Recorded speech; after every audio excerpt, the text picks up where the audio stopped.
Eh bien, maintenant, je vais vous raconter une histoire. Ah, oui. Comment un appareil électronique peut révolutionner des process. Là, je vais vous parler du TEAC. Qu'est-ce qu'il va me dire? Du TEAC 144 Porta Studio, un magnétophone, 4 pistes à cassette, qui va démocratiser le concept de home studio. C'est notre page publicitaire? Non, parce que ce produit-là ne doit plus exister. Là, la marque, alors je sais pas si c'est dans les années 80. Je sais pas si on dit TIC ou TEAC, je sais pas comment on dit, TEAC. C'est tout ça pour vous parler du film Springsteen, Deliver Me From Nowhere. Alors, qu'est-ce que c'était que ce truc-là, hein?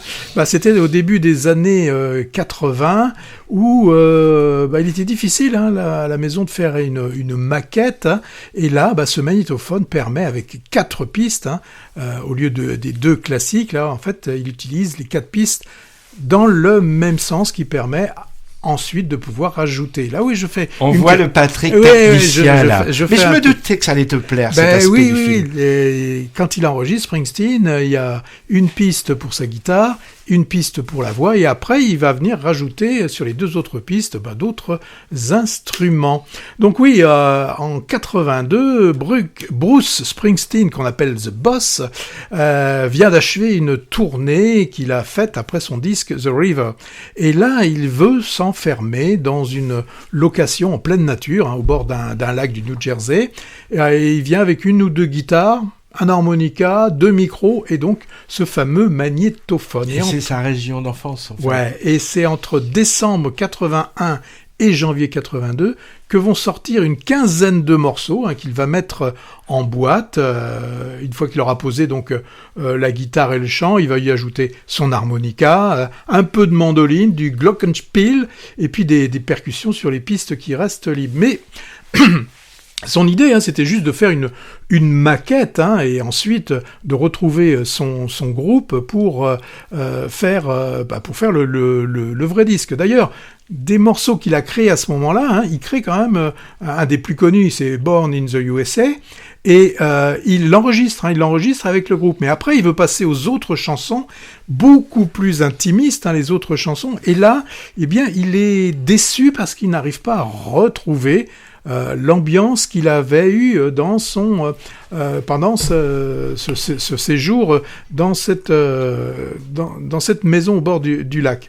Donc là, il va dire non, moi je veux retrouver le même son, et là il va se heurter au studio qui comprend pas comment on peut faire un disque qui sont en dehors des standards de qualité. Pour eux, rien ne va. Il y a un écho qui a été ajouté. Il dit on peut pas y toucher.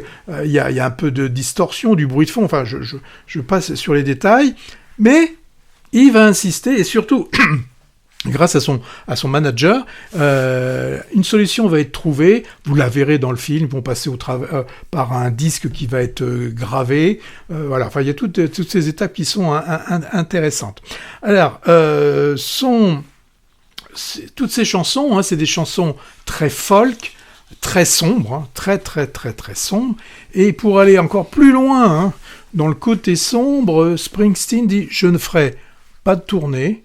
Je ne ferai pas de couverture, pas d'interview, rien du tout, et même pas ma photo sur les pochettes.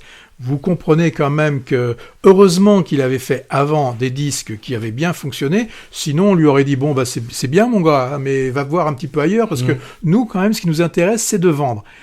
Surprise, quand même, ce disque, quand il va sortir, sera le numéro 3, il sera sur le podium des disques faisant le plus de ventes. Alors, peut-être que les fans du Boss vont être déçus de ne pas voir l'intégralité de la vie. C'est pas le biopic, vous savez, ce biopic où on voit comment on gravit, puis on arrive au top, au paroxysme. Et la déchéance après. Et puis forcément un peu après la déchéance. On est plus dans le film de Dylan, où on voyait un moment de Dylan qui passait de l'acoustique à l'électrique, et ça c'est intéressant. Et j'ai retrouvé aussi ce qu'on avait dans le film sur Cologne 75, où on a le côté backstage, on nous montre un petit peu comment ça se passe, comment se passe la vie de ces artistes. Donc j'ai trouvé le film très intéressant. Je suis pas du tout un spécialiste de Bruce Springsteen. Je connais comme tout le monde ces morceaux, je l'ai cité, Born in the USA, les rues de Philadelphie et tout ça, mais je suis pas du tout un spécialiste. J'aime bien entendre, mais voilà. Pour moi, donc, pourquoi je dis ça, qui ne connaît pas la vie de Springsteen, ben, j'ai trouvé le film intéressant pour les raisons que je viens d'invoquer. Il y a une très belle reconstitution, et puis question interprétation, on a Jeremy Allen White, qui est un Bruce Springsteen, même s'il n'a pas les mêmes yeux, certains l'ont dit, il n'a pas les yeux de Springsteen, mais peu importe, on se fiche de la ressemblance. Apparemment, c'est lui aussi qui chante, ce qui m'étonne toujours dans ces acteurs américains.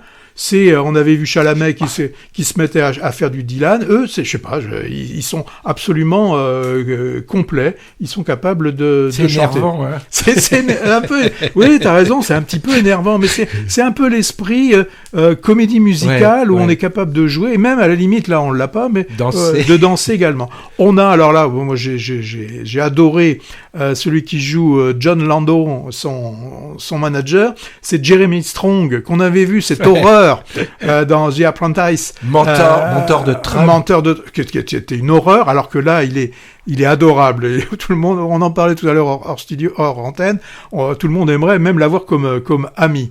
Et on a aussi, alors je l'ai pas évoqué, mais dans le film il y a beaucoup de retours noir et blanc sur l'enfance qui n'a pas été simple, l'enfance de Springsteen, et on a Stephen Graham qui joue le rôle du père. Très très belle interprétation. Donc voilà, moi je trouve que ce qui est intéressant, c'est pas un film qui cherche à tout raconter. On prend un moment, on nous explique un petit peu. Je trouve que c'est sincère. Ça nous change des biopics qui sont des hagiographies, c'est ça comme on dit. Ouais. Donc j'ai bien aimé. Peut-être, je vous dis, pour Springsteen, les amateurs n'y trouveront pas leur compte, mais moi je trouve que c'est touchant. Et puis on voit que c'est quand même un artiste qui est en quête de sens. Voilà, ça c'était intéressant. Alors après celui sur Dylan et avant celui prévu sur Madonna, voilà un autre biopic, un partiel d'une icône de la musique américaine. C'est tiré d'un bouquin et c'est approuvé par l'artiste. Alors ça c'est pas toujours bon signe, mais il a jamais voulu qu'on fasse quelque chose sur lui. Et là il y a une exception.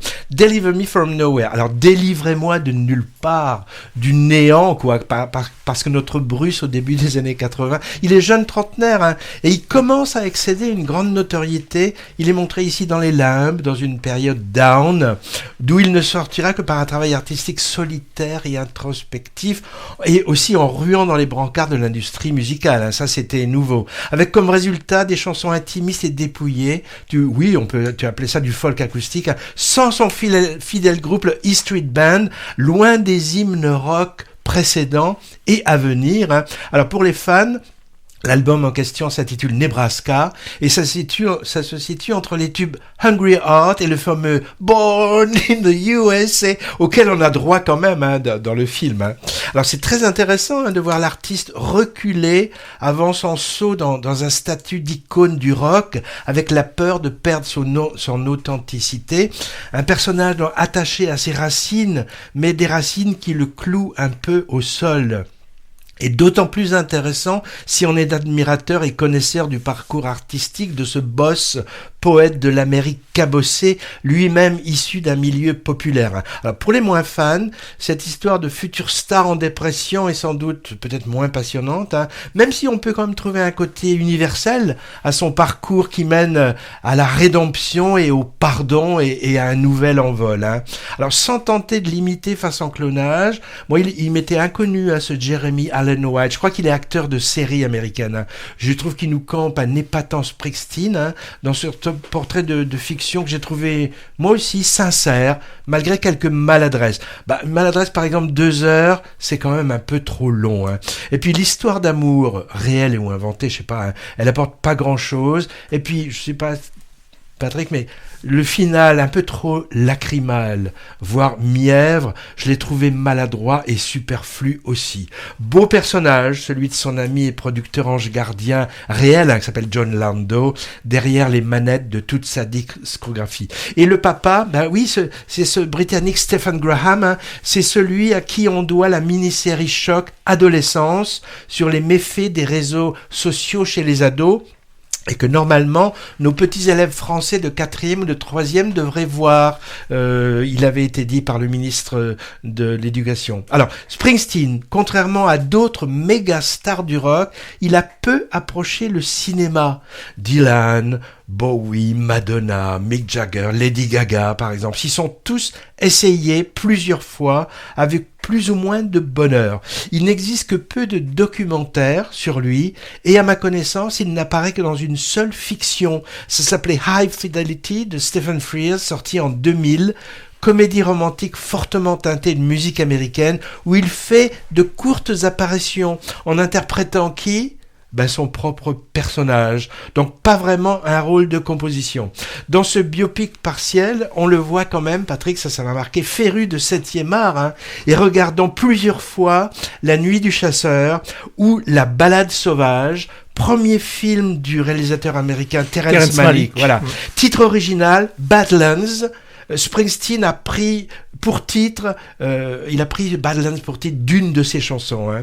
Voilà. Dans le prochain Movies, on piochera dans la BO de Deliver Me From Nowhere, truffée de bons morceaux et pas que ceux du boss. En tout cas, en attendant, on va en écouter un, je crois. Oui, et là, je me suis souvenu aussi que l'acteur, je l'avais déjà vu quelque part, et c'était dans The Iron Crow. Ah, t'as raison.